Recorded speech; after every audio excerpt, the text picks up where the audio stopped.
They protect us. They defend us. They help us in times of need.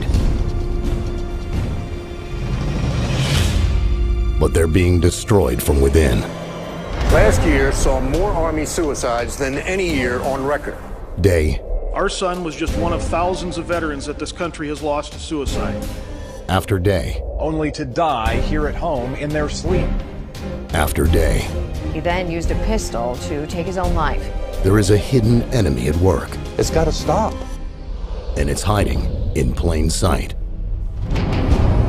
The most dangerous enemy is the one you never suspect.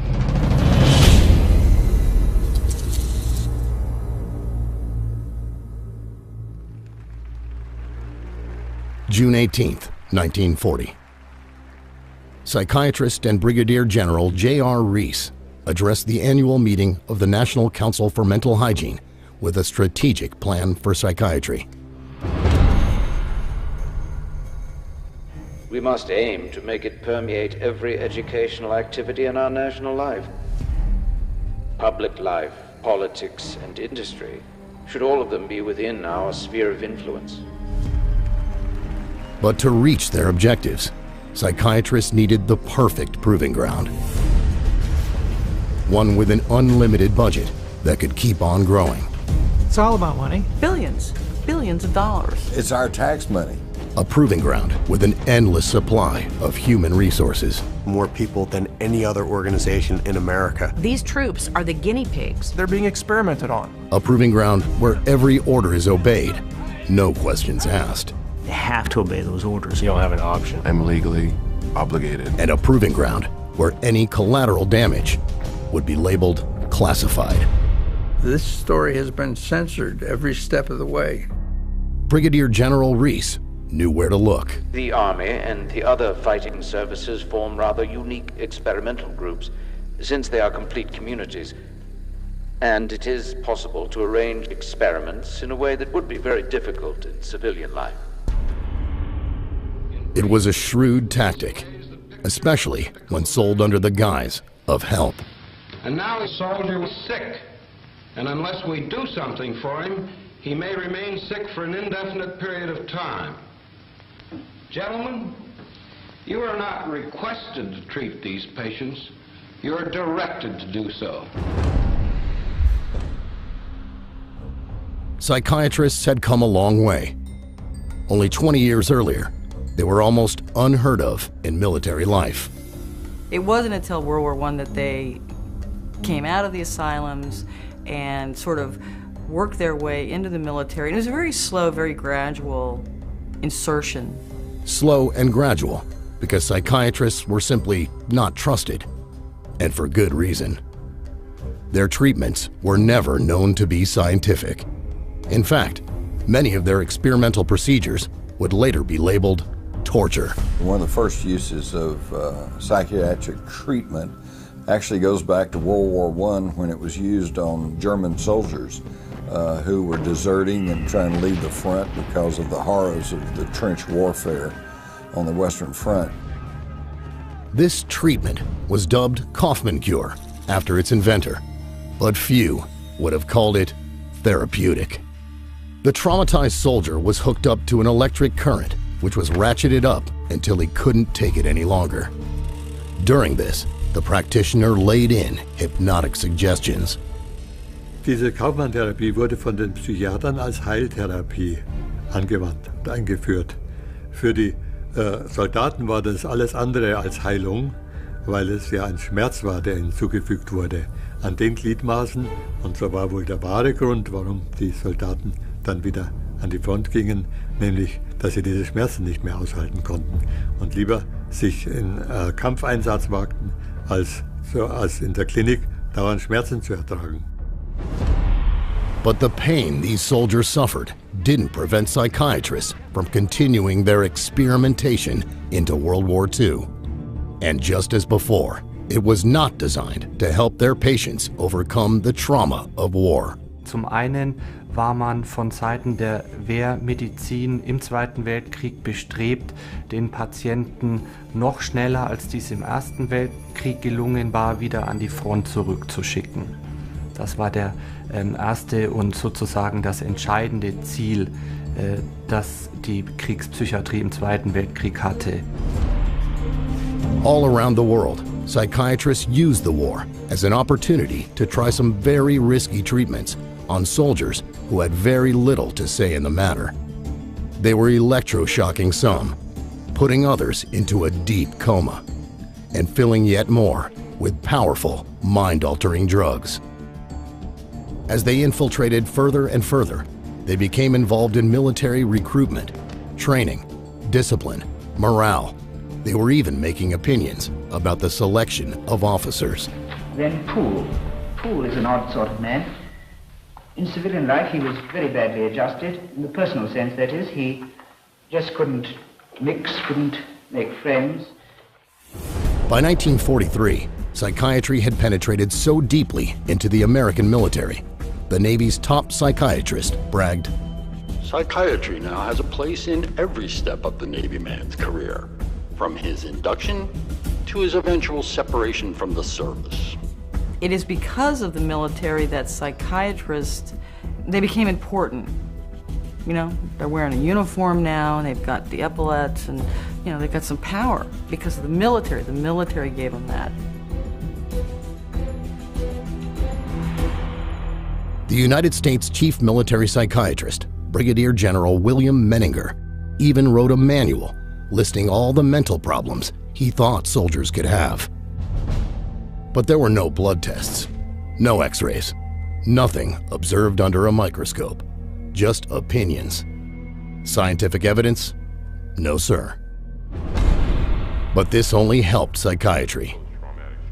After all, Menninger's Army Manual provided a veneer of legitimacy, something they could use to diagnose and treat even more service members. The Army Manual was so widely used, it became the foundation for psychiatry's Bible, the Diagnostic and Statistical Manual of Mental Disorders, the DSM. Because of the influence of people like Menninger, by the middle of World War II, militaries around the world were buying into psychiatrists' claims that they were the mental health experts.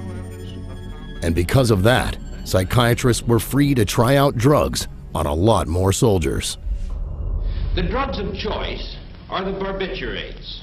You will note that in combat exhaustion, massive doses of these drugs are needed in therapy. During the Second World War, both Americans and Germans experimented with stimulants because everybody thought, well, this is great, you know, it helps you focus, it keeps you awake. One such drug was Pervitin, which was given to German soldiers to lower inhibitions and increase aggressiveness. Man kann sagen, dass dieser Feldzug durchaus Pervitin getränkt war, was die Wehrmachtssoldaten betrifft. Die Wehrmachtssoldaten waren für ihre Gegner unfassbar fit, sie waren unfassbar wach, sie hielten sehr, sehr lange durch, sie waren furchtlos, sie waren aggressiv und wirkten vor allem auf die Gegner wie aufgezogen. Et il a fallu à peu près 18 mois pour que les accidents apparaissent en nombre considérable, c'est-à-dire des jeunes soldats qui brutalement se conduisaient comme des bêtes féroces, tiraient sur tout ce qui bougeait, sur les civils et sur leurs propres compatriotes. Et les accidents, les imprudences au pilotage d'avions, au pilotage de chars ont été tels que l'armée allemande a interdit l'utilisation de ces drogues à partir du milieu de l'année 42 ou 43. Et l'armée anglaise a vécu la même expérience. Stimulants were also used by the Japanese. They gave its fighters instant courage, but at a price.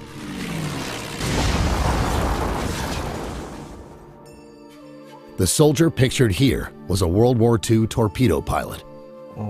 海軍の中の特攻隊員ということで、人間魚雷で有名な回天というものの搭乗員として訓練を受け、The mission, to be placed inside a manned torpedo that would be manually detonated when close to an enemy ship.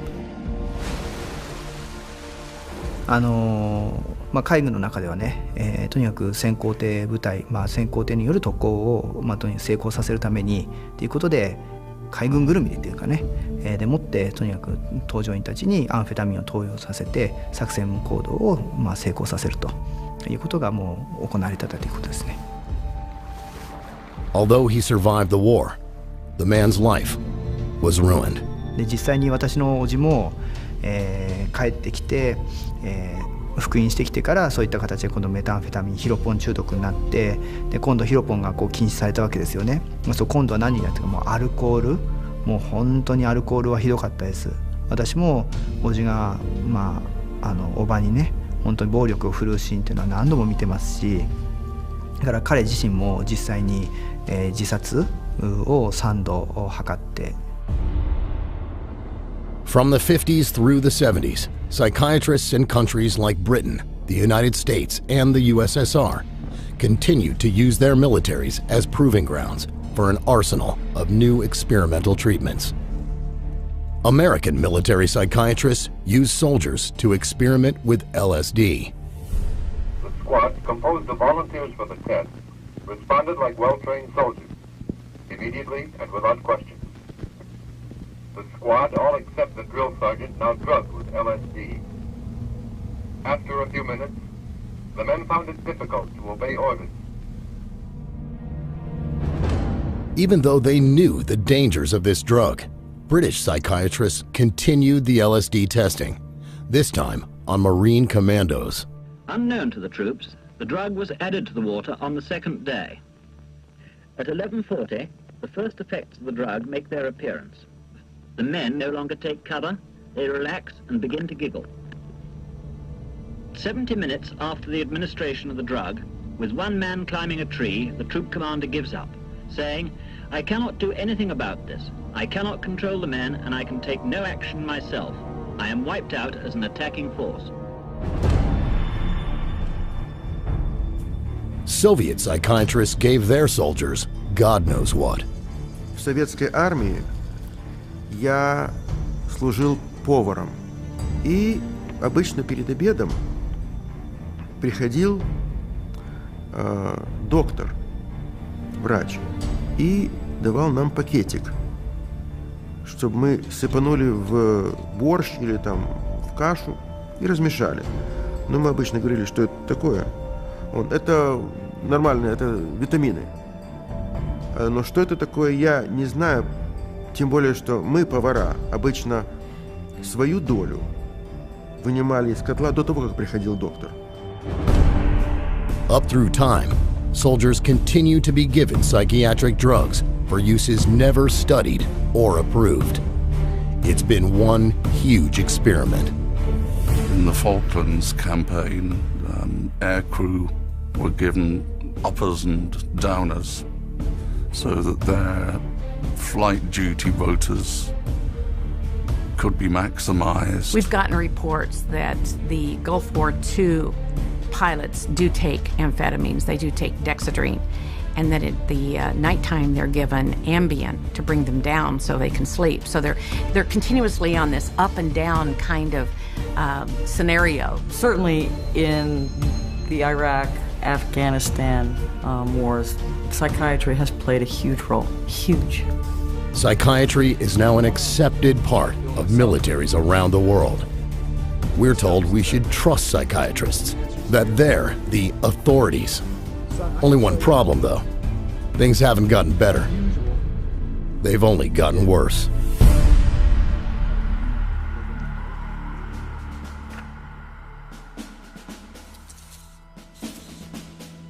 I spent almost 26 years on active duty in the Marine Corps. I retired with the grade of Brigadier General. I was an Army captain in the aviation branch. I was a Staff Sergeant E5 in the United States Air Force. I was in the United States Marine Corps from 2007 to 2011. Florida Army National Guard. 31st Engineering Battalion. I was in aviation and military intelligence. Battlefield intelligence analyst. I was a U.S. Navy fighter pilot. Combat medic with an LPN license. So my nomenclature would be a 68 Whiskey Mike 6. I got out as a sergeant, non-commissioned officer, this past March. I didn't see the emergence of psychiatry in the Army up until I suffered my own injury. And then it was like, it was a flood. It was a flood of doctors, and it was a flood of meds. There's just as much stress on today's soldier as in the past. Long hours, grueling missions, extended periods away from loved ones. And when mental and emotional problems strike, there's no doubting their reality. But no matter where soldiers go for help, in today's military, they often end up in the hands of a psychiatrist. You can go to a chaplain, and a chaplain is just somebody that you can talk to. But I think part of the issue is that a chaplain is kind of obligated to route you straight to a psychiatrist if you mention any key words, you know? Like, yeah, I have been stressed out or something like that. If you tell a therapist you're depressed, they're going to send you to a psychiatrist. It's going to happen. It's just how it works. So they'll make a real quick decision on you have a problem or what the problem might be within just minutes. So 10 minutes, maybe 15 minutes, if you're lucky, 45 minutes in the office. Standard practice for a psychiatrist is first to diagnose you with a mental disorder. He might tell you that you have a chemical imbalance in the brain, even though he hasn't done any tests to prove it. And he never will, because there is no test. In fact, there are no tests for practically any of the hundreds of mental illnesses listed in psychiatry's diagnostic manual.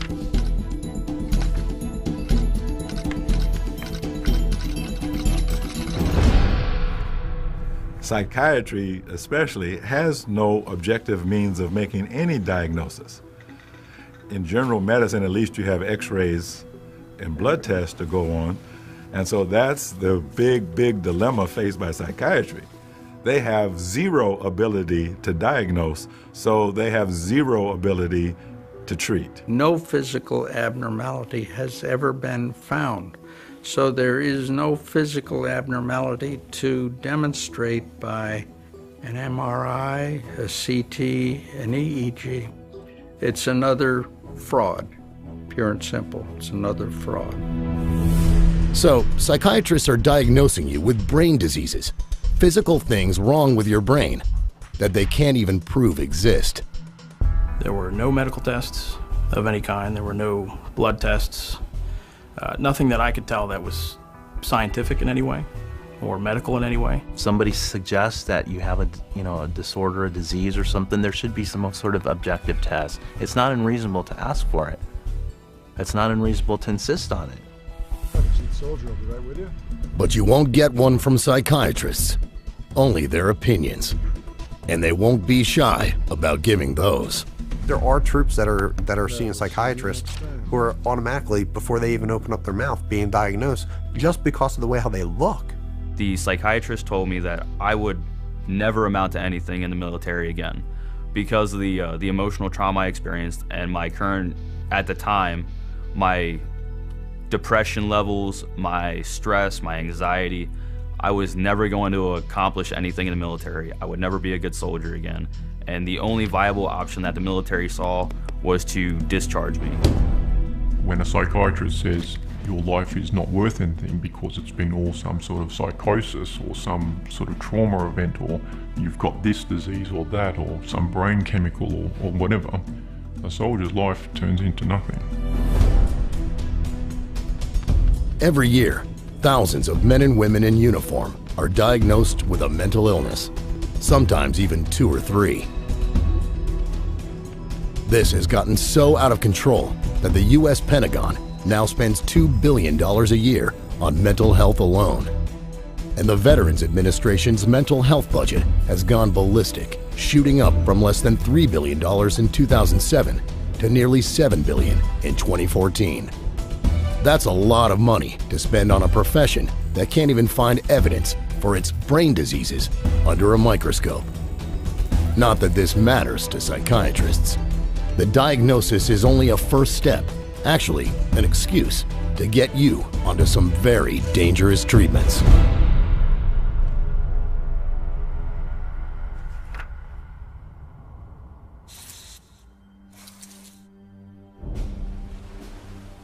joined the Navy when I was 17, and I retired. I was medically discharged, I should say, from the SEAL teams. I served my country with America's best in a time of war, and I had the honor of leading them. But I did lose, you know, my swim buddy, which is the guy you go through SEAL training with. And that gave me a survivor's guilt that I can't begin to describe. And, you know, I make it through combat in multiple firefights and nothing. I got blown up by an IED, it broke my neck, you know, and I didn't know it at the time. But I lived with that for like 5 years, make it through all of that. And I come back and they almost kill me with pills. The almost inevitable result of a psychiatric diagnosis is a prescription for a psychiatric drug. There's very little else psychiatrists do, and they've been prescribing a lot. From 2005 to 2011, the U.S. Department of Defense increased its prescriptions of psychiatric drugs by nearly 7 times. That's over 30 times faster than civilians. The drug push is no different for veterans. Depression is a disease. We get this guy from the Veterans, I think the Veterans Administration or something like that. And he's basically telling you, if you are depressed, if you do something erratic, it's a disease. I mean, this guy's literally the loudest guy in the entire briefing. You know, very just in your face about it. And he's just basically saying, you know, if you're doing anything other than what you normally do, you have a disease and you need to be put on the system, you need drugs. We can control it with medication. And then right after that, they're gonna get prescribed whatever drug the psychiatrist seems fit rather than just being able to talk to somebody. No therapy, no lifestyle change. It's a straight line of how they educate these doctors in pharmacology, a symptom to a drug. Psychiatrists have no real idea of what their drugs are doing to the human body. But when it comes to handing them out, that hardly matters. My older brother got out of the Marine Corps, like I said, about a year ago. And when he went to the VA hospital to make his disability claim and talked to him, he told him that he had trouble sleeping.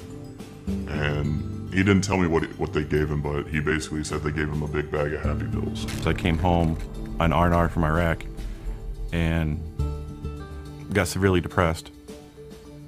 And they went and told me to go see the on-based psychologist, which then they prescribed me meds. He basically told me what was wrong with me and prescribed me with Zoloft, and that was pretty much it. I've been on Ambien, Seroquel, Paxil. That was one of the big ones. A very dangerous drug that I just think is very harmful, called Abilify.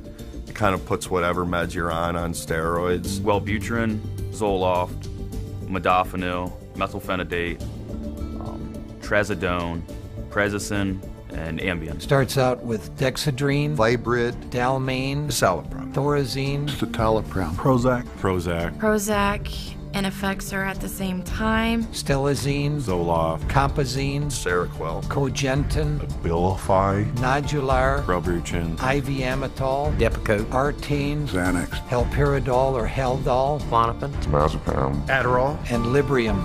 5 milligrams to 300. 300 milligrams. 1,200 milligrams of lithium a day.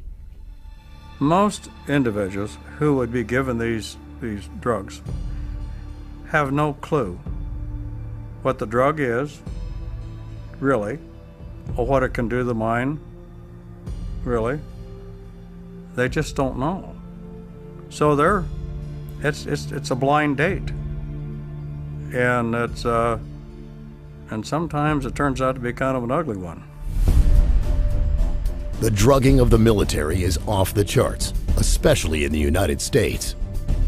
In total, over the last 10 years, the U.S. government has spent more than $4.5 billion just medicating soldiers and veterans. In fact, in 2011, the Pentagon spent more on pills, injections, and vaccines than on Black Hawk helicopters, Abrams tanks, Hercules C-130 cargo planes, and Patriot missiles combined. The use of both psychiatry and psychotropic drugs has just ballooned in the U.S. military. Every soldier that I've talked to, every time they've seen a psychiatrist, they would prescribe them some kind of psychotropic drug right off the bat. I would say 60 to 70% of the soldiers we saw in our center were on medication. Let me give you an example. I was on a committee, a scholarship committee for veterans at a college, and they invited the VA psychiatrist to come in to give a talk about post-traumatic stress disorder. But at the very end, I raised my hand and I said, how many of your veterans that you see do you medicate? And initially he tried to skirt the answer. He said, I see the most difficult. And I said, we all see the most difficult. How many do you medicate? 98%. It's criminal. And it isn't much better in the rest of the world. I deal a lot with a lot of our soldiers within our NATO brothers and sisters. Canada, New Zealand, Australia, UK, Germany, France, Belgium, and even soldiers down in Italy and even in Spain. Each and every one of them have complained about the issues dealing with psychotropic drugs with them. I was stationed in Germany for a while. I was in Kosovo for a while. And they had talked about that, yeah, when they see the psychiatrist, they do give them psychotropic drugs. So it seems like it's a worldwide problem. A lot of our veterans have told us that when they went for help whilst they were still serving, they were then prescribed medication. It didn't help. Quand on envoie un patient chez un psychiatre, il ressort directement avec des molécules chimiques.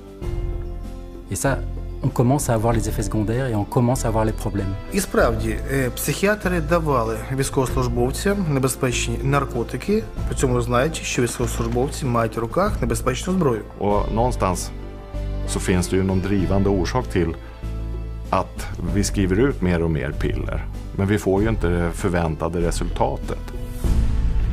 But no matter the country, this is the military. And in the military, soldiers have no choice but to follow orders.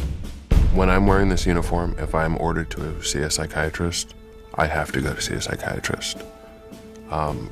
If I'm not in this uniform, I can tell them no. The suggestion to go see the psychiatrist came across as a heavy recommendation. It wasn't a direct order, but it was, this is something you should go do. It's something that needs to be handled. You should go do this. And then there's the pressure put on you to take the drugs. I actually asked my commander that. I said, do I have to take these drugs if is this an order? And they all just stared at me, wouldn't give me a no or a yes, implied that I'm supposed to take this. If I would have refused, I probably would have lost my rank or lost opportunities in the military because I wasn't taking care of the property of the military, which was my body. Most of the troops that I talked with did not want to take the psychiatric drugs, did not want them, did not need them, and rebelled at having to take them. But they were told that if you don't take these drugs, you can't get your compensation and you can't get any more VA treatment if you deny the drug usage. So they did. I have heard that military personnel have been ordered to take these drugs. My response to that is, that's an illegal order, and I had that verified by a judge advocate general right here in Washington, D.C. It's illegal to demand that. If a psychologist tells you that you have to take it or you're going to lose your benefits, you need to report that psychologist to the proper authorities. Officially, 1 in 6 American service members is on at least one psychiatric drug. But here's the thing. According to the Armed Services Committee of the United States Senate, no one knows how many drugs are given to soldiers downrange. There's no paper trail, no prescriptions. They're just handed out. Fact is, the amount of psychiatric drugging in the military is probably much, much higher. particularly when so many qualify for psychiatry's biggest diagnosis-drugging combo of all.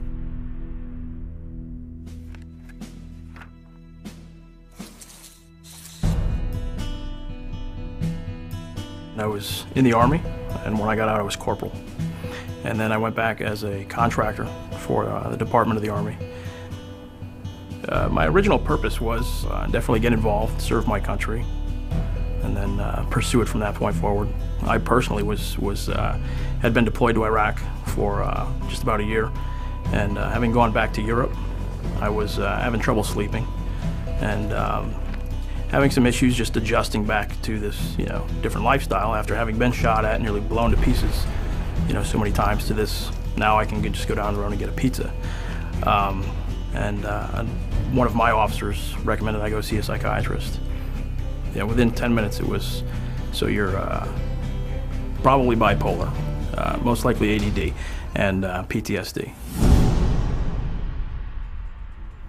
The visible effects of combat stress have been mentioned by ancient writers like Homer and Herodotus. The French called it mal de pays. The Germans, Heimweh. In Spain, it was estar roto.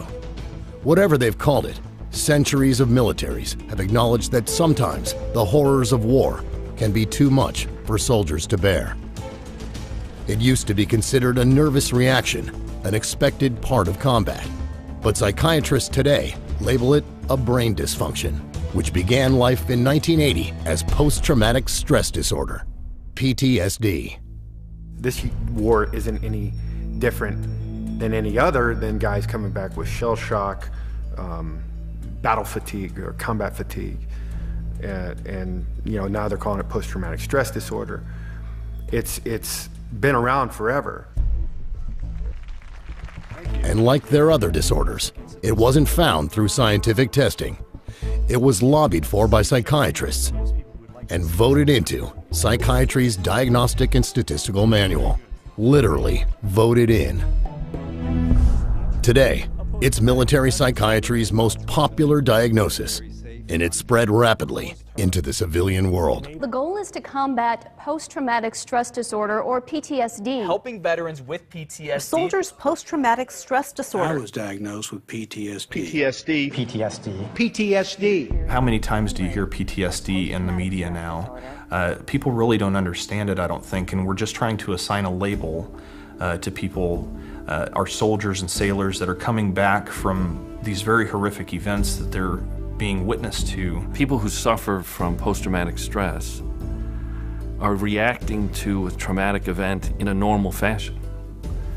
What we believe is that the military is treating veterans in particular with post-traumatic stress as though they have a mental illness. We don't believe they have a mental illness. We believe that they're wounded and what they need is healing. In PTSD, psychiatry has created a disease. They speak of it as a disease just as they speak of generalized anxiety disorder and clinical depression as diseases, but none of them are actual diseases. If someone shows up in my practice and they say a psychiatrist or other doctors diagnosed me with post-traumatic stress disorder, I would actually ask the patient, okay, what tests were done to establish that diagnosis? And they'll think about it and they'll realize that nothing was done. They just got the opinion of whoever the practitioner was. Certainly there is stress that goes along with combat. When you put a soldier into an environment where he's not getting sleep, he's being shot at, friends around him are getting hurt or dying, that's going to cause some bad side effects. Sure, those phenomena exist, but that doesn't then equate to, well, let's drug him. There's nothing fake about the horrors of combat stress. But for psychiatry to invent a medical-sounding brain dysfunction to convince you to accept their supposed treatment, and then they continue to expand its definition wider and wider. What qualifies for PTSD has recently been downgraded, but they have directives that come out that say, well, now we're going to suggest that everybody who's, been in a war zone could possibly, maybe. And so with that, anybody qualifies. What I saw with the new privates coming in is they were just out of basic training and they were given psych drugs for PTSD, for being in basic training for 9 weeks. I was diagnosed with PTSD because I came back and I was a little jittery.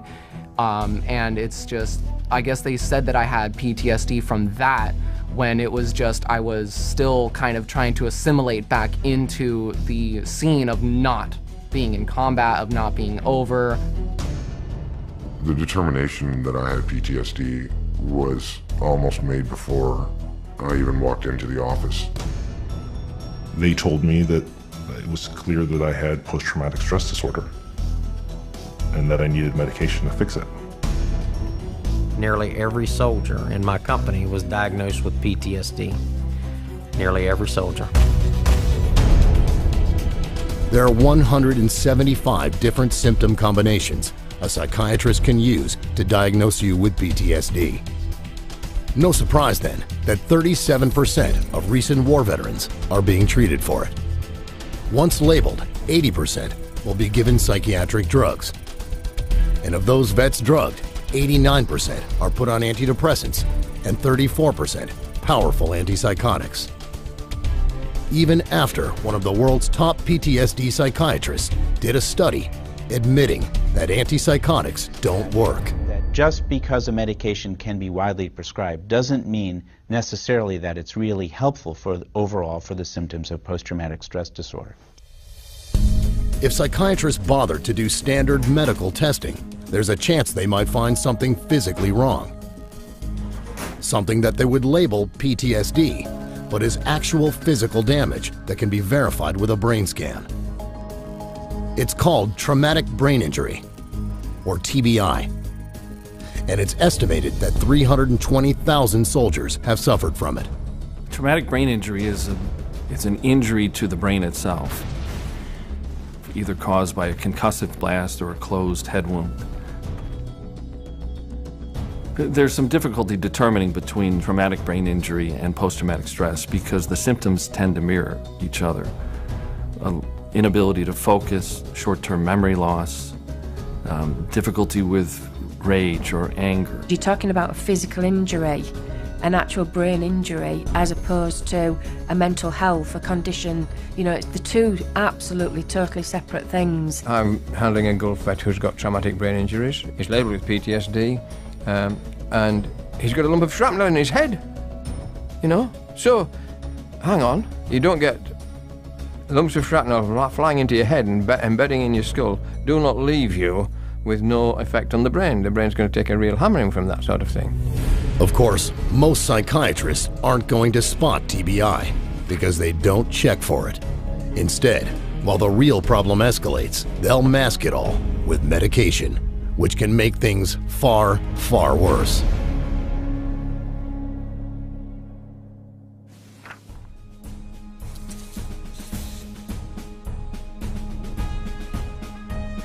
I think my main goal why I joined the military was, the first thing is to get money for college. And then all my friends were going in and they were having a blast with it, and I just really wanted to do something with my life and not just stay here in a small town and not do anything. I served in 2 branches of the military. I served in the Marine Corps and also the Army, and got out as a specialist also at 84. When I was in the Marine Corps, I never went and saw a psychologist, but when I was in the Army, they told me I had to go see one. At that point, he diagnosed me with PTSD and prescribed me Prozac and Wellbutrin in Iraq, still carrying a weapon, still in the combat zone. The psychologist said that my anxiety and depression, everything, like stuff like that, should actually go away. And actually it did not, it got worse. The life of a soldier is demanding. You're trained to be alert, decisive, and focused, and in top physical and mental shape. It's a necessity. But psychiatric drugs can make you combat ineffective. Psychiatrists know this but still claim they are therapeutic. Here's the reality. All psychiatric meds are mind-altering drugs. People don't put that together, but they're mind-altering, and they have side effects, disastrous side effects. One of the most significant problems about every psychotropic drug that I can think of, the stimulants, the tranquilizers, antipsychotics, mood modulators, are unpredictable. I can give the same drug to 20 different men, and they'll have 10 different reactions to it.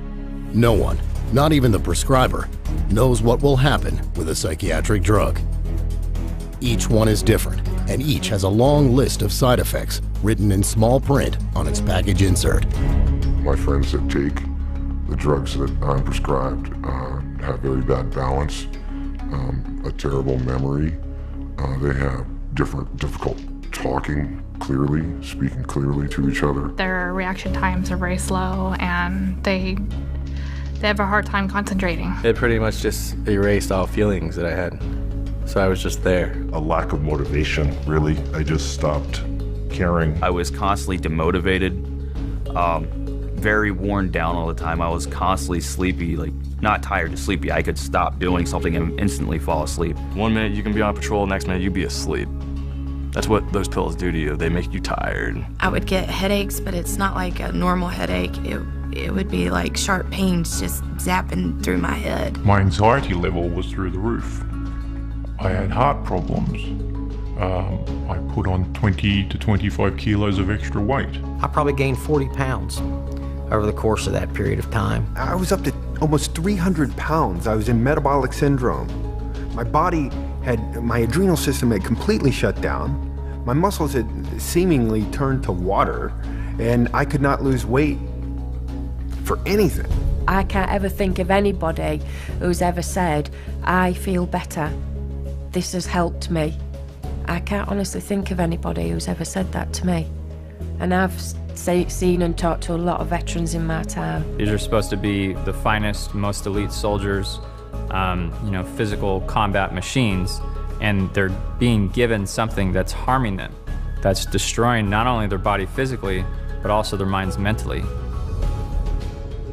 Psychiatrists will tell you that the benefits of their drugs exceed the risks. This is garbage and scientifically untrue. There have been large studies proving that psychiatric drugs like antidepressants work no better than a dummy sugar pill. But some of the drug side effects are not just harmful, they're deadly.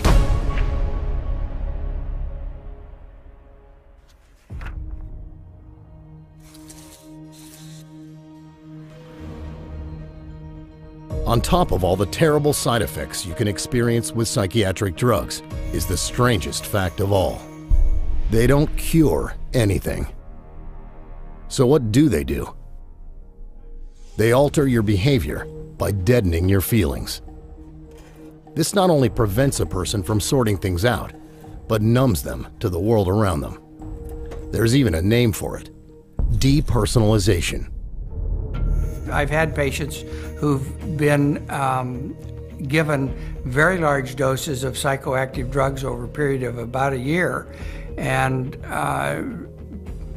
basically destroyed their sense of self. They don't care almost about anything. You could go up to someone and start yelling at them, and if they're on the large enough cocktail, they won't do anything. They become almost drones. So they're literally lobotomizing our soldiers with these drugs. I'm sorry. I'm just being very direct and honest with my experience of over 200 injured warriors. It's almost like being in a mental hospital with lobotomized patients. I'm sorry. It's just awful. And the depersonalization gets really dangerous when the drug creates another common side effect. If someone is numbed like that, they're less likely to be concerned about the consequences of their behavior and might resort then to impulsive actions, violent actions. Some of the effects of the drugs that we're aware of, that the veterans we've dealt with have come across, have been things like more anxiety, more anger. They're having all these fits of anger, aggression. They're getting in fights with their significant other. And of course, what this has led to is just a really horrendous number of domestic shootings, domestic beatings, child, wife abuse. The numbers back it up. Since 2006, violent sex crimes and domestic abuse in the military have increased more than 30%, and child abuse is up 43%, all while the psychiatric drugging of our troops has been going out the roof. And then there are the cases where a soldier under the influence of psychiatric drugs loses it all. This one particular morning, the soldier was in our unit, and most of the soldiers in our unit are on some type of medication. And she was waiting for the soldier. And when she walked in, he was locking and loading his weapon. And she asked him, "What are you doing?" And he looked at her, he said, "I don't know." And she said, "You were locking and loading," which means he's putting his ammo in his weapon. And she asked him, then she said, "What were you gonna do?" He said, "I don't know if I was just gonna shoot myself or shoot up everybody in this building and then myself." And we were there. May 11th, 2009. Sergeant John Russell opens fire in an Army combat stress clinic in Baghdad. He kills 2 officers and 3 enlisteds. The day before, his psychiatrist had prescribed him antidepressants. March 11th, 2012. In a remote village in Afghanistan, Staff Sergeant Robert Bales murders 16. 9 were children. Before his murder spree, Bales had snorted the psychiatric drug Valium while also drinking alcohol. September 16th, 2013. Navy veteran Aaron Alexis brings a shotgun to Washington, D.C.'s Navy Yard, where he kills 12 people in cold blood. According to reports, Alexis had been prescribed the antidepressant Trazodone. He talked about it. He said he went to the VA and they would give him some medicine. These are just a few of many in the hands of mental health professionals just prior to committing horrific acts of violence. There's Army Private First Class David Lawrence, who murdered a Taliban commander in his prison cell while on Zoloft and Trazodone. Terrence Tyler, a former Marine who gunned down 2 co-workers, then himself, at a New Jersey supermarket. He had been diagnosed with major depression and was taking Prozac. And Eddie Ray Routh, who murdered a decorated Navy SEAL. He had just gotten out of a mental hospital 4 days earlier, where he had been treated for PTSD. Drugs and weapons do not mix. Okay, it's a recipe for disaster all by itself. They're seeing things different. Their mind has been altered, their brain has been altered. Their judgment and reasoning is not what it would have been without these medications. It's the mind that makes the decision of when to shoot and what to shoot. It's the mind. If you alter the mind and you imbalance the mind, which is what psychiatric drugs do, you change the results of who or what gets shot on the battlefield or at home after the battle is over. Psychiatric drugs don't cause violence only in soldiers. They provoke people from all walks of life to commit deadly mass shootings in our homes, workplaces, and schools. Then there's the matter of what they might do to themselves.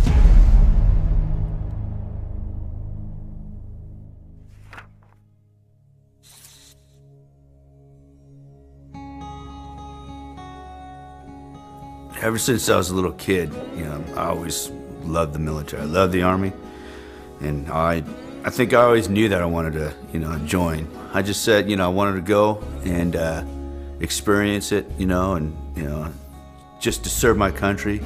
And then I went to the recruiter station. I said I want to jump out of airplanes and ride motorcycles. And right then they said, "We got a job for you," But I did it, and it was good.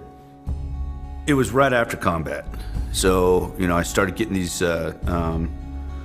dreams and flashbacks and all that stuff, and then, kind of like big anxiety and all that stuff. And, And I went to my doc, and they said, yeah, we got to get you some meds, and they gave me them, and that was it. You first start taking it, you feel great, whoa, and then it just it's like you get immune to it, and then let's take a higher dose. Let's take a higher dose. In my experience, I didn't see anything helping at all. I felt like it was making everything worse. I gained how many, 40 pounds taking the meds. We looked it up, and that one med, I don't remember what it was called, but it said it acted like you had 1,500 calories every pill you took, and I had to take it 3 times a day.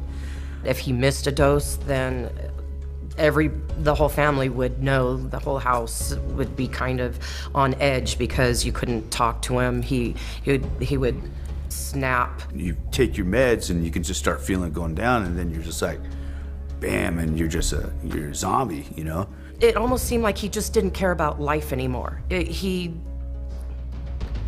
wasn't himself.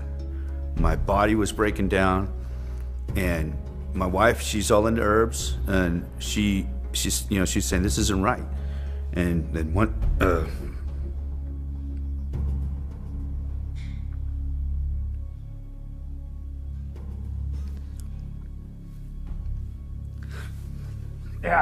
I was all fucking drunk, and the meds, just taking that shit, and I just said, fuck it, I'm done. And I took my pistol and fucking put it in my mouth, and she opened up the door. I fucking took it, and I said, I was like, fuck it. I said, we gotta fucking do something, And this shit just didn't work, And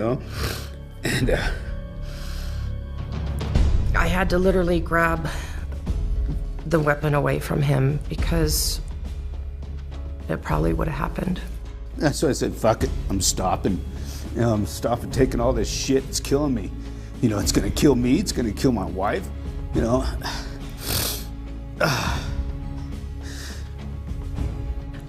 That was the straw that broke the camel's back. It wasn't working, and something had to be done. I didn't want to lose my husband. I didn't want him to kill himself, and I didn't want to be killed as well in the process. I knew I wasn't me.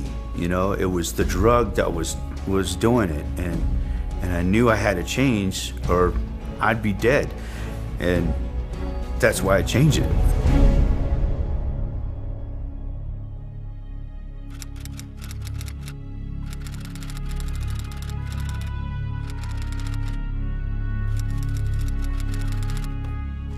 There is a huge problem with suicides in the military. Since 2002, the rate in the U.S. ranks has almost doubled.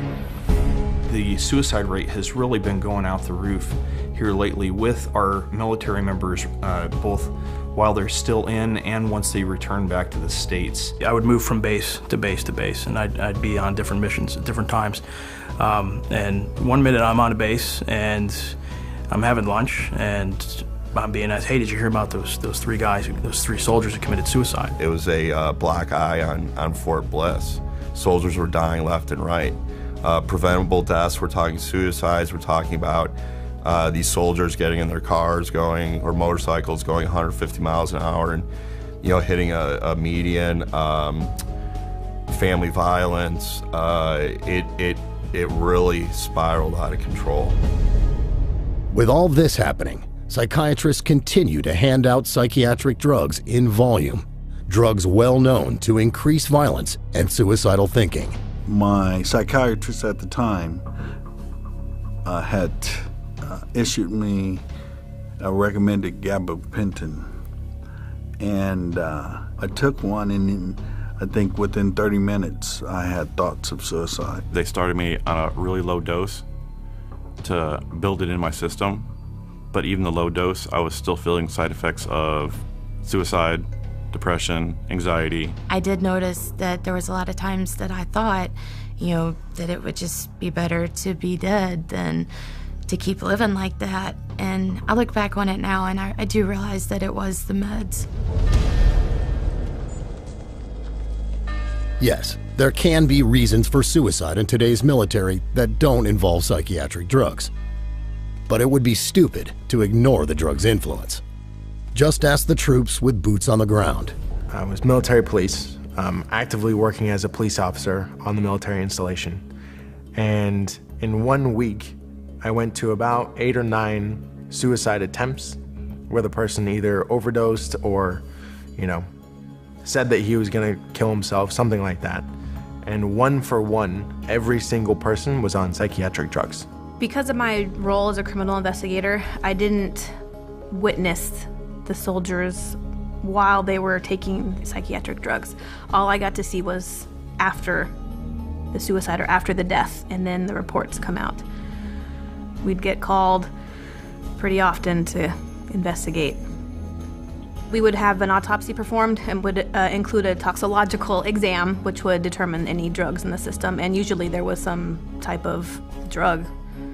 A lot of them were taking some sort of medication for depression or anxiety. There were a lot of suicides happening in the military, overseas in theater and back in the States.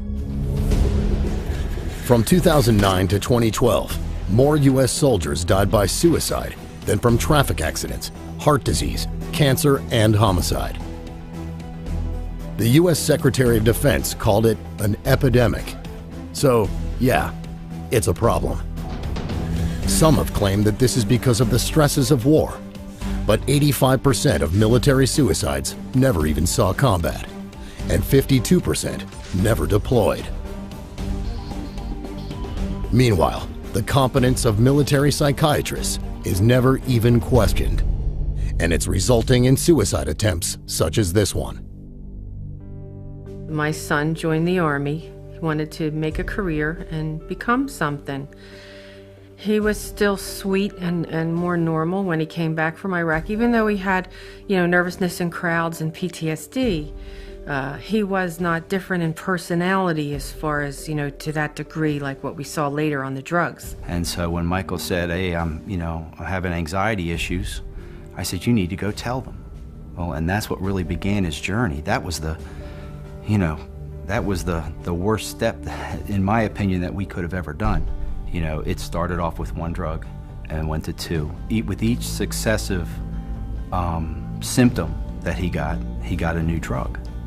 And we noticed that he started to go down in personality. It wasn't our son anymore. It was, anger, slurred speech. It was surreal because the person I was talking to wasn't even my son. He was unsure of himself. He didn't have any will to do anything. At one point, he had stopped brushing his teeth, drinking water, eating, because he didn't care. He didn't even know that he was that way. And I researched and discovered that our soldiers were being medicated and that they were committing suicide from it. So I printed all my research out and I handed it to my husband. And I said to my husband, tell me what you think of all this research. And he came back to me and said, if my calculations are correct, there's a pattern here that matches our son's behavior. And if my calculations are correct, he's just about ready to commit suicide. I was in the dollar store and he called me and said, I don't want to upset you, but I want you to know Michael's okay, but he tried to kill himself. And he put 2 IVs in his arms and he bled out in the bathtub and he was drawing in his blood on the walls. He didn't even know he was committing suicide. So his cognizance, his reason, was already usurped by these pills. They take away who you are. And he wasn't the same. We had the hospital check him and they found at least 9 drugs in his system. And they're just the ones they tested for. They were giving my son drugs that had black box warnings, said, if you're under 25 and you're taking this pill, your risk of suicide is going up 50%. Risk of suicide. But they were still giving him the pills. What he went through was so horrific it's hard for him to talk about, but he allows us to speak because he wants to save his comrades. He wants to save others who are going through the same thing, who are being drugged with lethal cocktails. Me speaking as Michael, knowing the things that he has said to others, he would say, stay away from the pills. It's a dead end. Psychiatrists claim their drugs save lives, but they rarely discuss the serious risk of suicide. Why don't they? Because those black box warnings for 18 to 24-year-olds, that's the age range of nearly half of all deployed American soldiers. And yet, the use of psychiatric drugs in the U.S. military has soared 76% since 2001. That includes antidepressants that psychiatrists hand out to soldiers to prevent suicide. There's no evidence that drugging stops suicide. The reason I'm saying this is because it is alleged that if somebody is suicidal, you should medicate them. Except there's no evidence that medicating somebody who's suicidal is going to prevent suicide. There's substantial evidence that many drugs actually promote suicide. And last year, within the DoD, there were 349 suicides among military personnel. That's almost one a day, literally one a day. That's more suicides than were killed in combat. And the military is very concerned. In fact, in 2009, Fort Campbell, Kentucky was actually closed down by the base commander for a time because they were having just an inordinate number of suicides. Suicides on Fort Campbell have to stop now.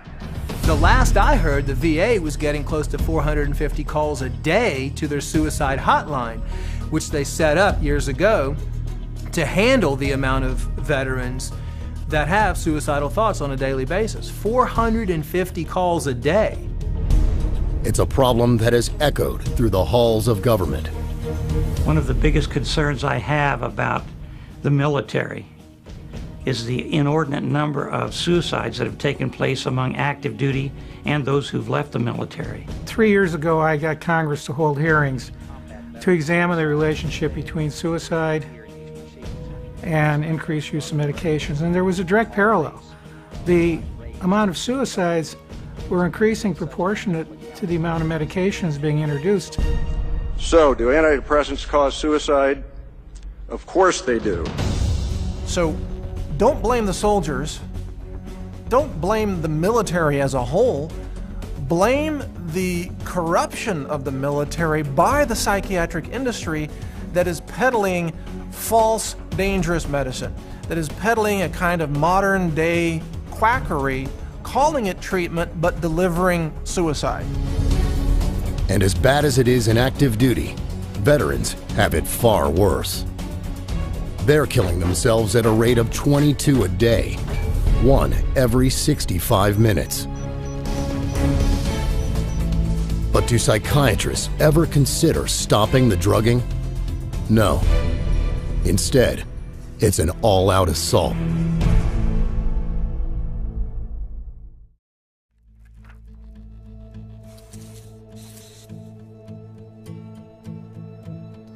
I was a very highly functioning non-commissioned officer. I was a platoon sergeant at the time. I was kind of always being groomed for that next rank. I was getting sent to the right schools, had the support of my chain of command. Things were going really good.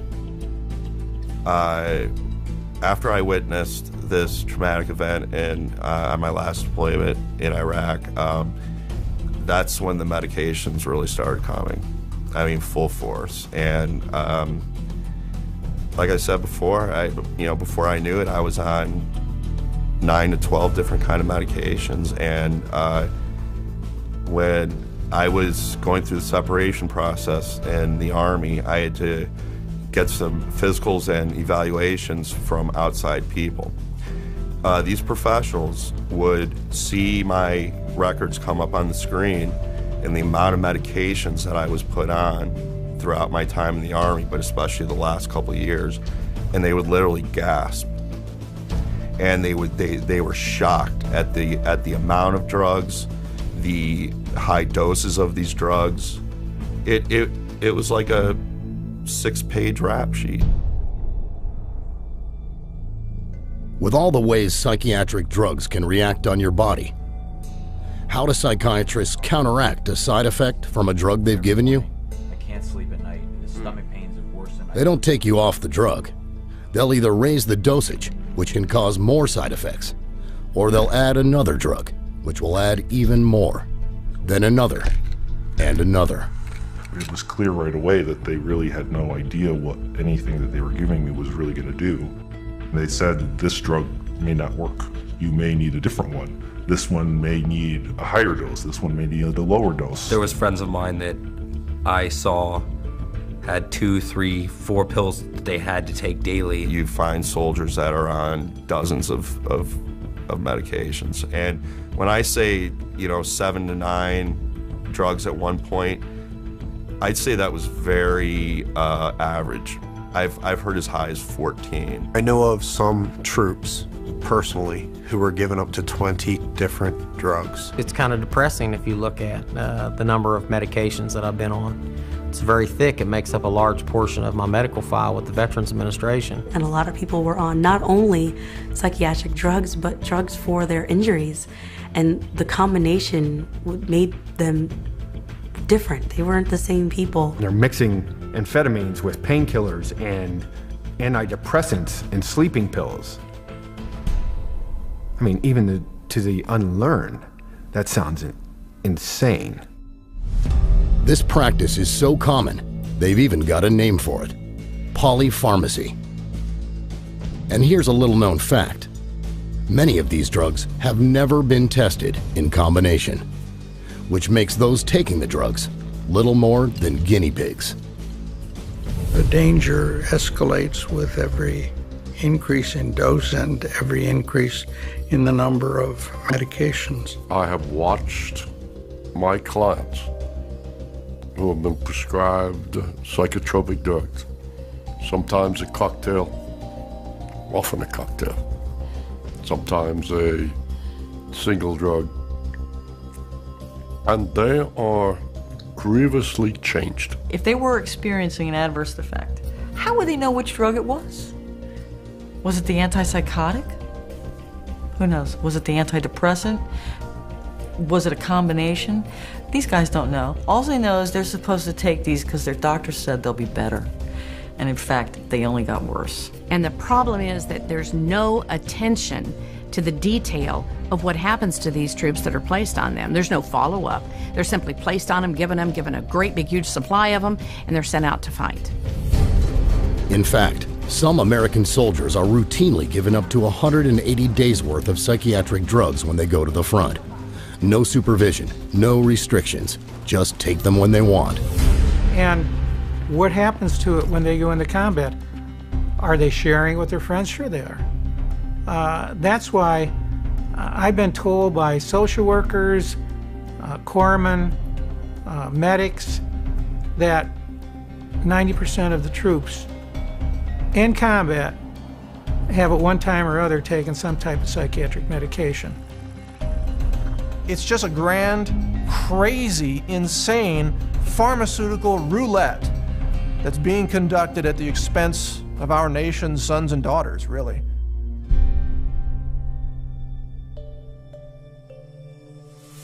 My husband never did drugs, nothing, never did anything. And I dated him 5 years before I married him. And he never did anything like that. And then when he was in Afghanistan, the psychiatrist over there started giving him the medications for depression and, of course, the pain that he was in because he had been hit. And the first time he got hit, they just started drugging him up. And the second time he was hit is when they sent him home to me. And 2 weeks after him being home, the violence was so incredible. I told him that we needed counseling or we just needed to get a divorce because I couldn't live in the abuse that I had just gone through because my husband never treated me that way. Needless to say, at that point, I didn't realize that these drugs were affecting him. At one point in time, my husband was on 21 drugs, 21 at one time. I mean, and it was craziness. This is not, I don't even know who this person is that I lived with. I've tried to get him help right from the beginning with the drugs, and they're refusing him any help. They just keep continuing to give him the drugs, and he's not getting any treatment. His physical needs are not being met, and he's continuing to deteriorate on a daily basis. The whites of his eyes are now yellow. They have a yellow tint to them. His skin color is green and gray. And this happens often. And we do have the fear that we will wake up in the morning and he's going to die. Every day we live that every day. His daughter lives that every day. I live that every day. Is today the day that he's going to die? Is today the day I'm going to get the call?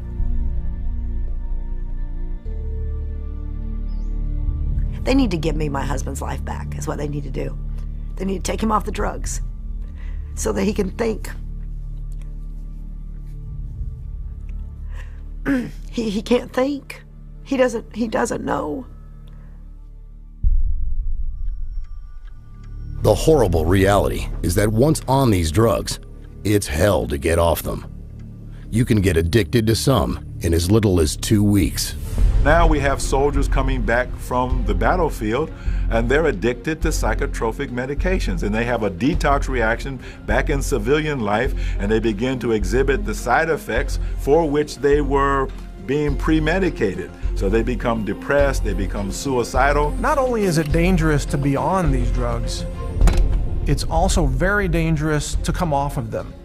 In fact, in many cases, the suicides happen immediately after someone stops taking an antidepressant drug. So if you do that, make sure you do it in a way where you have medical supervision and you have a support system in place so you can get off of those drugs safely. Trying to get off psych meds by yourself, especially cold turkey, is very dangerous because of the terrible effects you may experience. I'm having anxiety, I'm perspiring, I just don't know what to do. Psychiatrists will tell you it's the return of your mental illness and that you need to get back on your drugs. That isn't true. This is withdrawal, just like with any street drug. The doctor did not tell me if I did come straight off of these that there would be a worse effect. I didn't know that. So when I did come off it, I fell harder. These are actually addictive drugs, and I didn't know how to act without them. The withdrawal process is rough. And one of the things that I experienced is all these emotions, all these feelings, all these trauma, all this sadness that wasn't being dealt with, wasn't being cared for. It was just being medicated. When I got off all those drugs, it was like a floodgate. Even though you come off those pills, there's a period of time for, I think, a long, long time that stuff is coming out of your system. And sometimes you think that life would be better if you were dead. It's shocking how many soldiers are returning home addicted to psychiatric drugs. A U.S. Army investigation discovered that as many as 35% of warrior transition units have a prescription drug problem. And very often, the addiction is not temporary, but for a lifetime. But it can get even worse than that, because sometimes these drugs can turn deadly, striking quickly and without any warning.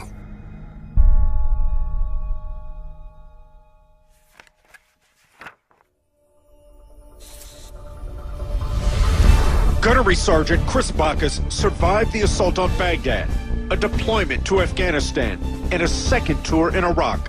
What specifically killed your brother? He died because he mixed narcotic drugs. Whenever he had an issue with them, they would increase either the dosage or the potency of the individual pill. A bomb couldn't kill this Marine, but a bottle did. Chris Bacchus had 2 antidepressants, 2 opiates, and the anti-anxiety drug Ativan in his system. A total of 27 different prescriptions were found at the scene, most of them recently prescribed. The autopsy said it was the drug interaction that killed him, something any doctor worth his salt could have predicted. The case of Chris Bacchus would turn out to be no different from hundreds of others.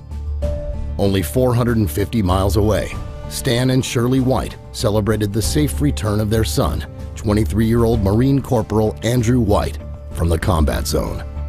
Little did they know what would happen when he went for help to a local veterans hospital, only to be diagnosed and then drugged. Andrew's behavior really started to deteriorate. We saw more and more withdrawal. We saw anger issues. At one point, he slept for 2 or 3 days at a time. The psychiatrist, their solution to his deteriorating condition was to increase his medications or to change the medications. On February 12, 2008, Corporal White died in his sleep. Didn't even move, just died. The coroner's report said it was an intoxication of these drugs.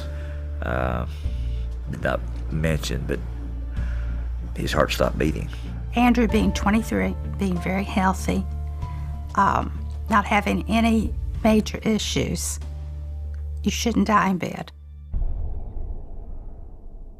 He was one of 4 veterans, only in their 20s, who were found dead in bed in West Virginia within just months of each other. It took a dogged investigation by a neurologist from San Diego to find out why. I tried to understand how they could have died, what the mode, the mechanism of death could have been. And these dead in an undisturbed bed were cardiac. Suddenly the heart stops for some reason. Tracking down every lead, he discovered that each had been diagnosed with PTSD, and all of them were taking the same potent cocktail of psychiatric drugs. Came across literature on the antipsychotics, and they said that the antipsychotics have a particular danger. They can stop the heart suddenly. And here these veterans, all 3 were on a combination of drugs which can cause or lead to sudden cardiac death. Might this not be the tip of an iceberg? Might there be others? And to make a long story short, that list grew to 250, 300, and today it is 351 probable cardiac deaths. The risk of sudden cardiac death makes those drugs truly unfit for human consumption, and yet they're being used like jelly beans in the military. Yeah, we're watching me here, Devil Dog. Another of those cardiac deaths was 21-year-old Corporal Chad Oligschlager. Are you getting that? It's machine gun fire. We don't know where it's coming from. But no worries. We have our sandbag structures. Carry on. Chad was hilarious. You know, super smart. Super smart. He was a lot of fun. You know, he played sports, you know, all of that, like any normal kid was, outdoors all the time. He was willing to make friends and talk to everybody. So that's kind of, you know, what caught my eye in the beginning as well. So he was just fun to be around. This Native American has no comment. Well, he told me the reason why he wanted to join the military was that if he went, then maybe his children wouldn't have to go. He really felt like it was his duty as a citizen to participate.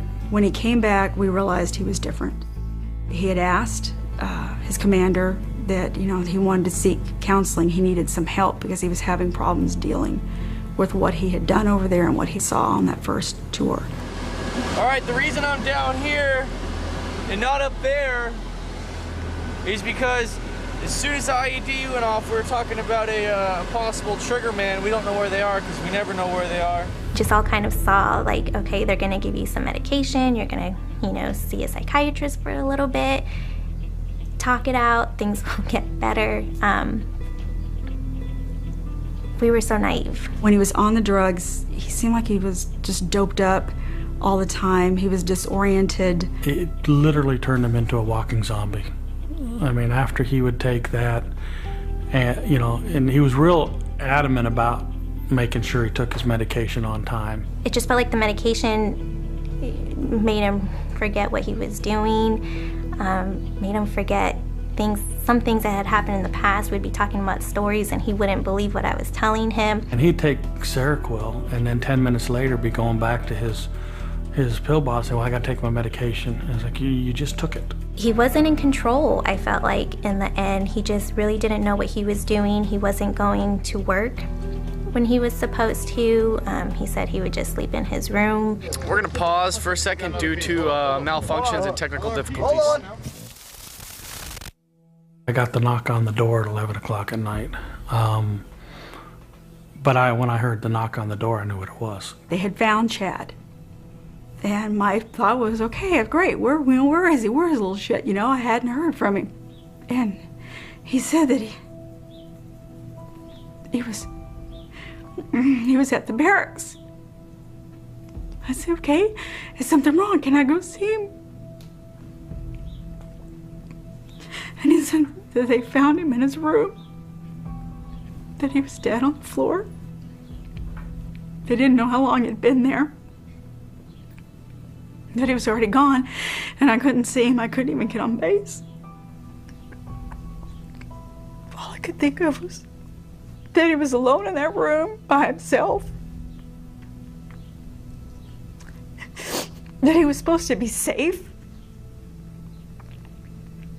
It was harder for us because we always expected, if he's in the military, he's in the Marines, we kind of expected that if he were to die, he was going to die when he was out on deployment.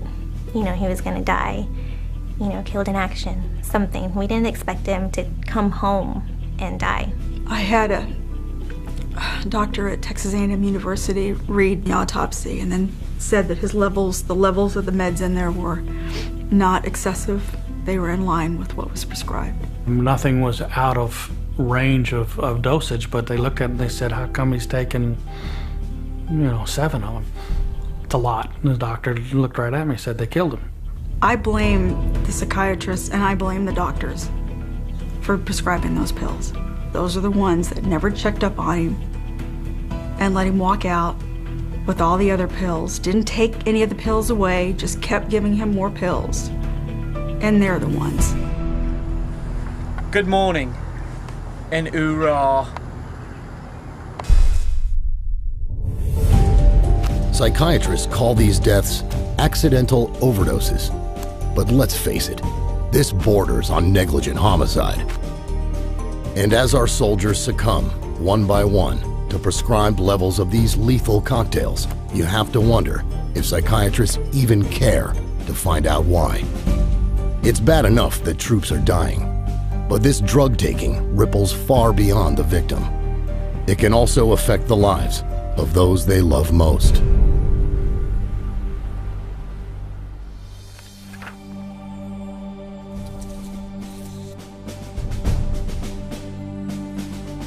I was with the 101st Airborne Division.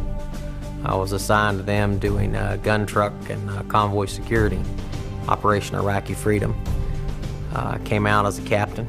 I've got a total of 26 months in combat. When I came out, returned home from Operation Iraqi Freedom, anyone that marked that they had seen combat or had seen someone killed or had participated in combat operations directly, it was mandatory that you went to mental health. I myself was prescribed Prozac, Depakote, and at one time Zoloft. One night, and I'll never forget this as long as I live. One night I had laid down and I'd taken my pills and I took a shot of Jack Daniels. At that time I had my children staying with me, so I didn't get drunk or anything like that, didn't drink overly heavy, and for some reason I decided to sleep on the couch this time. And I can remember opening my eyes and not being able to move my arms and my legs and literally feeling like I was choking to death. And my son, who was 13 at the time, he came in. Obviously I was making some noises and he shook me so hard that I fell off of the couch. And that kind of woke me up. but literally I felt like I was dying. And I can't help to think if my son wasn't there to wake me up, would I have been a statistic? Maybe. Active duty or veteran, a soldier on drugs can negatively affect the rest of his family. What we're seeing is that now this label of being broken and disordered is not only being utilized with our troops, but it's now also extended with their families. You hear stories about these young children that are living with a deployed mommy or a daddy who just can't handle the deployments. So what happens is these troops that were deployed come home, whether or not they saw combat doesn't matter. They're still being forced to take a subjective questionnaire, psychiatric questionnaire, and based off of the results are getting told to do these drugs. And when they take the drugs, they become somebody that's different than what that child remembered them to be. Now that child has to deal with coping in a way that is very different than what they had to deal with when the parent was initially home. That child can't handle it. So what happens? Mom and dad says the child needs to go see somebody for help. The child goes seeks help. The child gets the same drugs that mommy and daddy's on. Instead of dealing with the problem the right way, it's a lot easier to give a kid a pill, which ultimately destroys that young mind and ultimately erases somebody from society when that child commits suicide.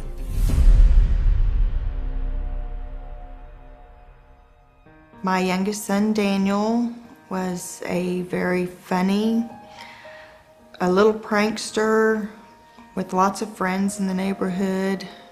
He was loved by his teachers at school. We would go out fishing or hunting or just playing around out in the woods. So we're able to spend quite a bit of time together whenever I wasn't gone on training or deployment for the Army. Daniel began having trouble sleeping very shortly after he left, and he was worried that his dad wouldn't come home. He was worried that his dad was going to get killed. And we saw the psychiatrist for 10 or 15 minutes, and he prescribed something to help him sleep, and also Celexa. Well, when she started telling me about the medications, I was very concerned. Overall, it seemed to me that, you know, the situation was continuing to progress and he was just getting worse. My husband came home from Iraq 3 months early because of my concerns. I was very concerned at the personality change to becoming much more withdrawn and sad and depressed. He was having some bizarre behavior. He began cutting himself at school, and he began having hallucinations. We never had any of those behaviors before being put on the drugs. We were all here at the house. He was out of our sight for 10 or 15 minutes, and he had snuck in and went and he'd gone into his room, and I sent James to go find Daniel to help me in the yard, and he did. What was your emergency? We need an ambulance. What's going on? My little brother hung himself. Okay, what's his name? Daniel Rains. My mom is performing CPR right now. Okay, let me transfer you. Don't hang up. He was an innocent little boy who was just worried about his dad, who prayed every night that his dad would be safe, and that his dad would come home, and that angels would protect him. But there wasn't anybody to protect my son. Psychiatry and the military took our youngest son from us and ruined our family. Children are a huge target for psychiatrists. 1.9 million of them have a parent in the military, and 1 million have had a parent deploy. And when you're a little kid worried about mommy or daddy, that makes you fair game. The numbers of children who have been put on drugs within the military TRICARE system is astounding. You know, it's just exploding. So it has an effect, a ripple effect on the entire family unit. Now, today, we're finding out outpatient psychiatric treatment for children of deployed active duty service members has reached an all-time high at 2 million visits. How many drugs are these children being forced to take now? Whatever it is, it's high. According to a study in the Journal of the American Academy of Child and Adolescent Psychiatry, 91% of all kids visiting a child psychiatrist come away with a psychiatric drug. Is this really what we want for our children? You have to wonder why, with all this failure, psychiatrists keep hurting people, drugging them, addicting them, creating violence and suicide. It is for the most disgraceful of reasons.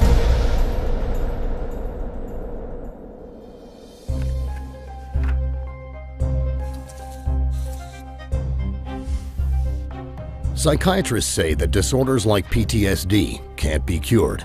Instead, they claim they need to be managed with drugs for the rest of your life. It's bad medicine, but great for the bank account. Once you label somebody and you start medicating them, over the life of that person, it's going to cost the government about $1.5 million to provide these medications and treatment. There's a lot of money to be made here. There's a lot of money to be made by the companies that are producing these drugs. Profit is the only conceivable motive for all of these psychiatric drugs in the military. Taxpayers are footing the bill for this travesty of medicine. These psychiatric drugs that promote suicides, you're paying for them. So why do psychiatrists hand out drugs at such record levels? Because drugging people is a lot easier than actually helping them. And because of this explosion of psychiatric drugging, psychiatry has developed a very close relationship with drug companies. And they'll tell you all about it.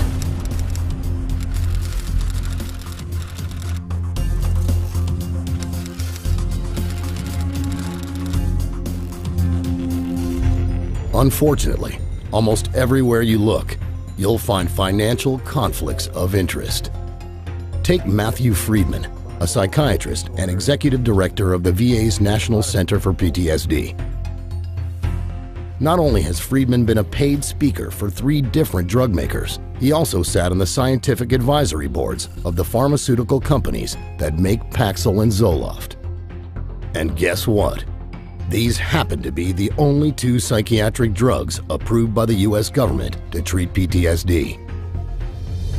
And then there's Dr. Elspeth Cameron Ritchie, until recently, the top psychiatrist in the US Army. She praised the antipsychotic Seroquel for being very useful for the treatment of anxiety and combat-related nightmares. Not only is Seroquel totally unapproved for that purpose, it's linked to sudden cardiac death. Soldiers call it Serokill. On the street, it's baby heroin.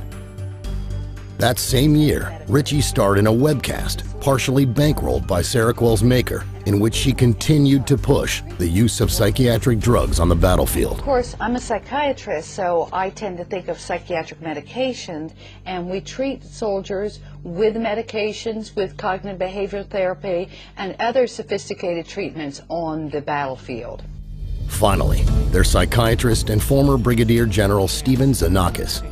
When he was in the Army, he pushed hard for frequent psychiatric screening of soldiers.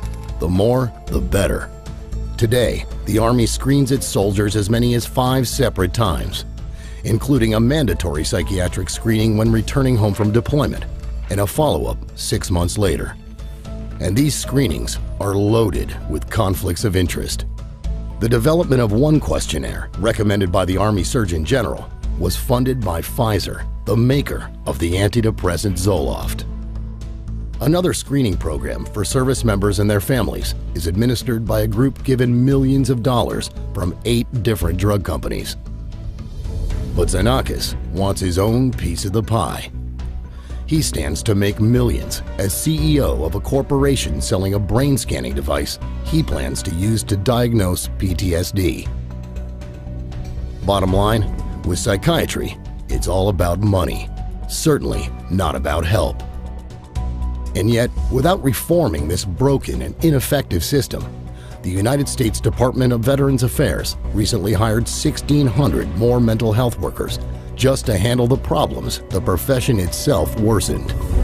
If all we're doing when we get more mental health professionals is more of the same thing, but then it's a fool's errand. And for the soldier who joined out of duty and served with honor, it all boils down to one word: betrayal. One of the things I have the benefit of really is getting thousands of emails a week, whether it's from veterans or other people suffering from pharmaceutical damage. It's specifically veterans these days. We see an increase. We see people calling out and saying they feel betrayed. They are very proud to serve, fight for their countries, protect, the people back home, their loved ones. And I think all they ask for is to come home and be treated fairly, given answers and looked after. And they're not looked after. They're told, it's all in your head, it's mental, take the tablets, it'll cure, go away, and that's it. And I think that is betrayal. For a word to use for those people is an understatement. It's the deepest betrayal of a human being to kill them while claiming you're treating them, to call it medicine and deliver death. And it's all so needless, because there is hope, and it doesn't involve psychiatric treatment.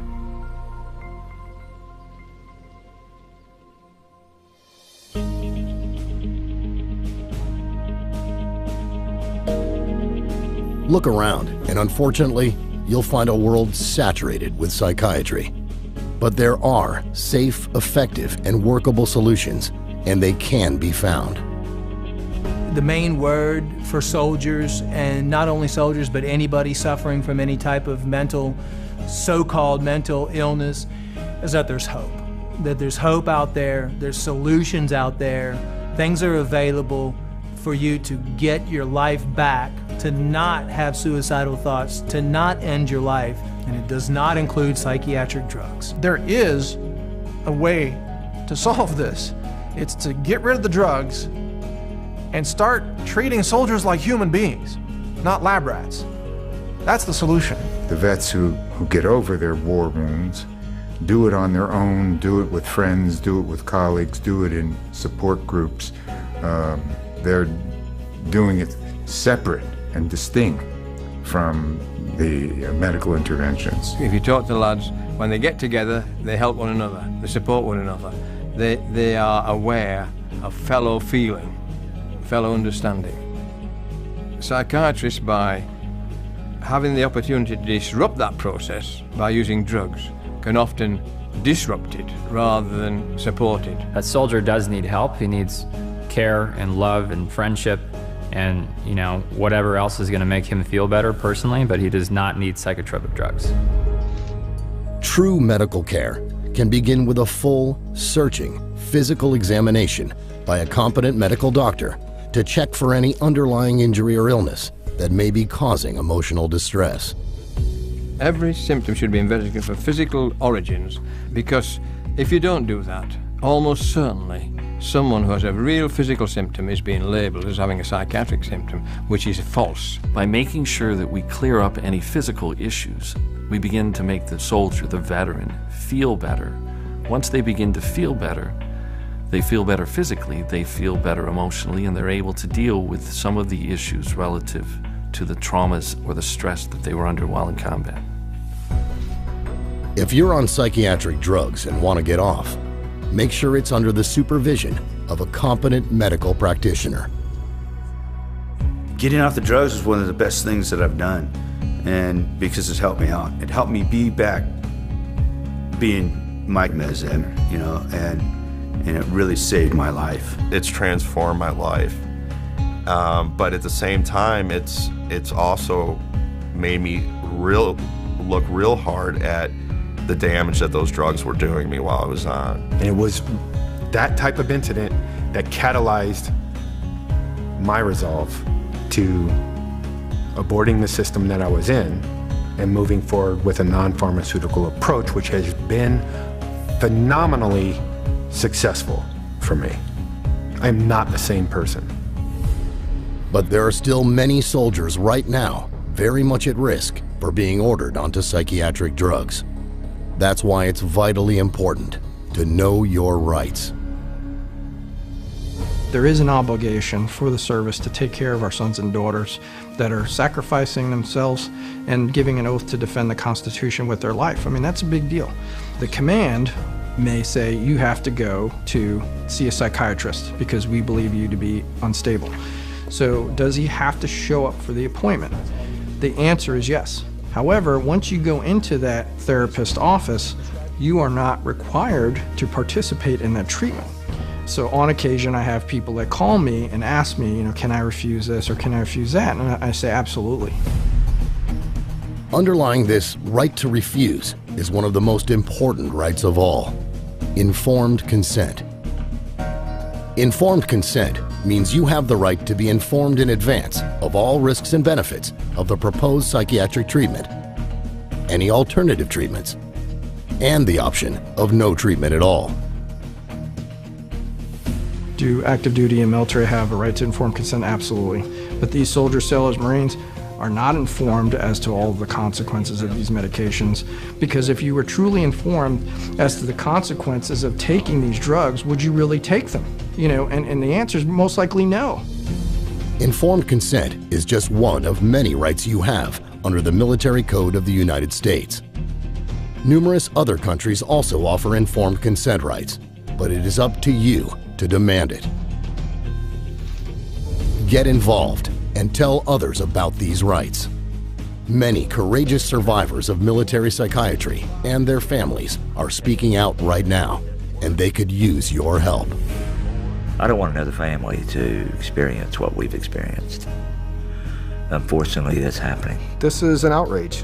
What's going on here? Are these young people just guinea pigs? Apparently so. My daughter was a guinea pig, and she's gone. One of Tony's last things, he always told me, just keep speaking up, Mom. Even if you only help one person, just keep speaking up. My goal is not just to tell Anthony's story, but I feel it's a story that's not unique.